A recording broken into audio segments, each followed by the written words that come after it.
आज बाहरी जाइए कटक जिलार टांगी अंतर्गत सत्यभामापुर ग्राम पंचायत जोटे कि यही माटीर पुओ यही माटीर गौरव मधुबाबू जन्मस्थान को बुलवाई चलतु देखा भिडियो रे जन्मस्थानटा केमिति केते सुंदर थिला।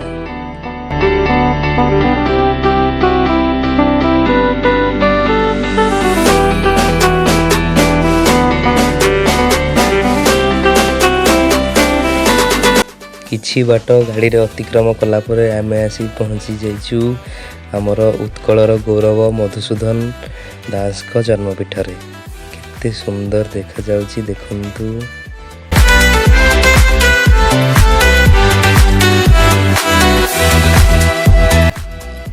चारिआडे सबुज बनर पुष्करिणी एवं नड़िया गछ आबद्धरे थिबा जगहटी बहुत सुंदर लगुथिला, बहुत शांत आ मधुबाबू गाथा को आम के भी भूली पारिबा नहीं, कारण आम समस्ते तृतीय क्लास रे पढ़ीचे। तुम परी छोट पिलाटीए सही गीत रे जीए सी होचंती आम मधुबाबू, तांकर स्मृति को आज मन पकाइबाई आम एटे पहुँची जाइचु। बहुत दिन आशा थिला, बहुत दिन पर से आज साकार होईची। ये होची आमर मधुबाबू जन्मपीठ, तांकर स्टैच्यू एट अछि। बारिस्टरंकर स्टैच्यू को उन्मोचित करथिला आम ओडिशार मुख्यमंत्री श्रीयुक्त नीलमणि राउतराय। पुणी सी 1978 मसीह स्थापित होइतिला, जेतेबेले कि आम जन्म नथिला कि आम कर्म भी नथिला।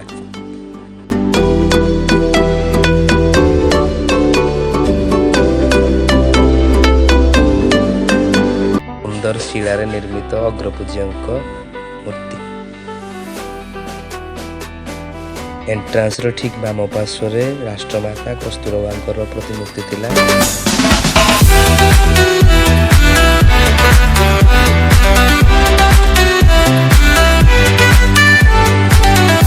सुंदर हंस मानकर राबरे पूरा सारा जगहटा पूरा प्रकम्पित होउथिला, बहुत सुंदर लगुथिला। एते सुंदर जे कहि भी हबनी। आम तो आम जीवन में बहुत जगह बुलीचे, बहुत रेस्टोरेंट बुलीचे, बहुत तीर्थस्थान बुलीचे, सबुआड़े जाइए, किंतु यही भाया जगह को आज मुझे आपको लेके आसी, जहाँ देखिले बहुत खुशी अनुभव करेंगे। खाली कोरोना कटकणा सकाशे जेहेतु म्यूजियम सब बंद थिला, खाली बाहर देखा कथा, जहाँकि मुझे भिडियो द्वारा देखी पारुची। देखंतु टिके उपभोग करंतु जगहटा केते सुंदर आ केते पीसफुल।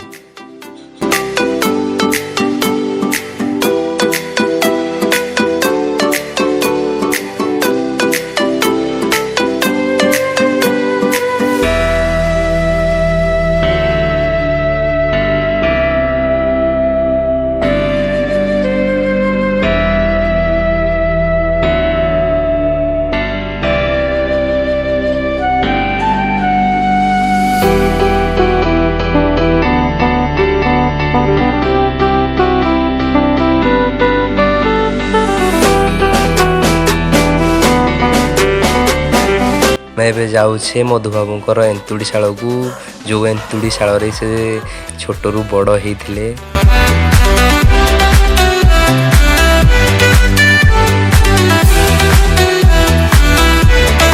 से चाल छपर पुराणा ढांचा तैयारी होता, जहाँ से दिनर स्मृति की बंचे रखी आम ओडिशा सरकार।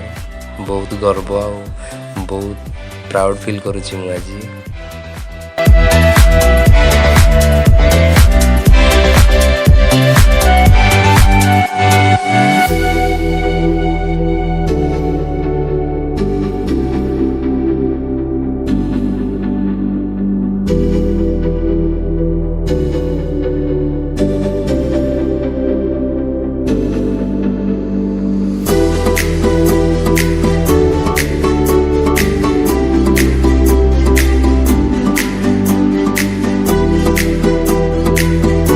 से दिनर समाज खबर पत्रिकार श्रेष्ठ मुकुट मधुसूदन आउ नाहांती, तांका परलोकर खबर प्रकाश पाइथिला प्रथम पृष्ठारे। आज पर्यंत भी बंची रही तांकर किछिटा हाथ लेखा चिठी, हाथ लेखा कविता।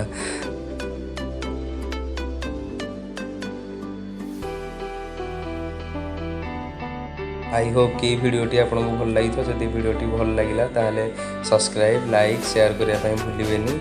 हाँ आउ जदि भिडियोटा बहुत भल होती ताले फेसबुक व्हाट्सएप इंस्टाग्राम जो शेयर मारे कथा जल्दी जल्दी जाकि शेयर मार आउ भलरे था समस्ते। नमस्ते, जय जगन्नाथ, जय हिंद।